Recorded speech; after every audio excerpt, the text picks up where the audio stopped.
Hi hello வணக்கங்க எல்லாருக்கும். எல்லாம் நல்லா இருக்கிறீங்களா? இன்றைக்கி நம்ம ரேணுகா வீட்டு சமையலில் சூப்பரான சுவையில் ஒரு துளசி சூப்பு தாங்க செஞ்சுக்கிறேன். தொண்டை வலிக்கு, சளி, காய்ச்சல், இருமல், கைகால் வலி எல்லாத்துக்குமே இது கேட்குங்க. மழை காலத்தில் த்ரோட் இன்ஃபெக்ஷன், தொண்டை வலி, காய்ச்சல், சளி எல்லாமே அதிகமாக பரவி வரப்போ இது போல் குழந்தைகளுக்கு, பெரியவங்களுக்கு எல்லாமே வச்சு கொடுக்கலாங்க. ரொம்ப ரொம்ப ஆரோக்கியமாக இருக்குங்க. அதிக நோய் எதிர்ப்பு சக்தி உடையதுங்க. சுவையாகவும் இருக்குங்க.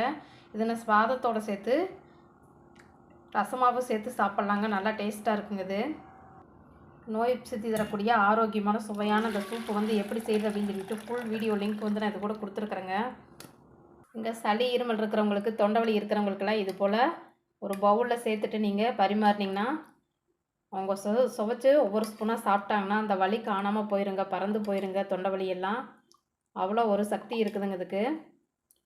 பாருங்கள், இது போல் நீங்களும் உங்கள் வீட்டில் செஞ்சு கொடுங்க.